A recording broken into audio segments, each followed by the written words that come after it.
السلام عليكم ورحمة الله وبركاته.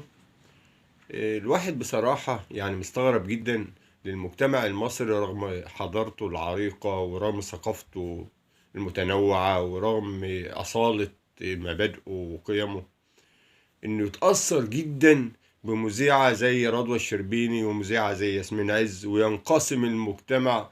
دي بتحارب الرجالة لمصلحة النساء، ودي بتحارب النساء لمصلحة الرجالة، ودي بتحرض الرجالة على النساء، ودي بتحرض النساء على الرجالة. يعني وكأن احنا عايشين في حلبة مصارعة، مش في أسرة وفي مجتمع، ومجتمع واعي ومثقف ومتحضر. يا اخوانا، بكل بساطة يعني أكلمكم عن رأيي أنا الشخصي. الناس بتتفرج على البرامج دي المفروض عشان تتسلى، مش عشان تكون ثقافتها ولا وعيها.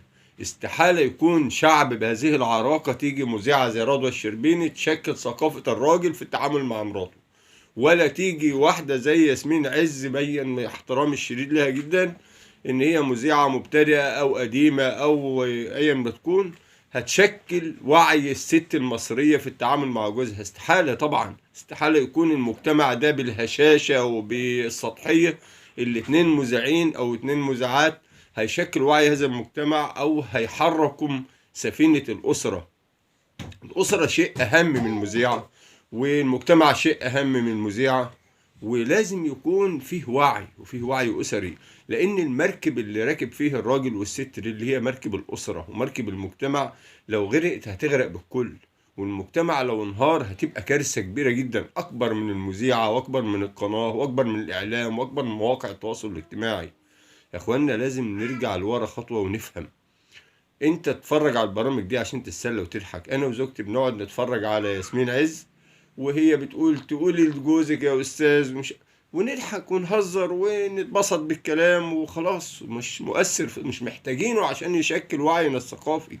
وبرضه رضوى الشربيني بتقعد تقول اللي هي عايزه تقوله، واحنا قاعدين بنتفرج عليها ونتسلى ونضيع وقتنا ان كان عندنا شويه وقت فراغ، وما بنتأثرش بالكلام ده نهائي. استحالة، استحالة تكون الأسرة يعني محطوطة على كف مذيعة، أو المجتمع وثقافته محطوطين في برنامج تلفزيوني.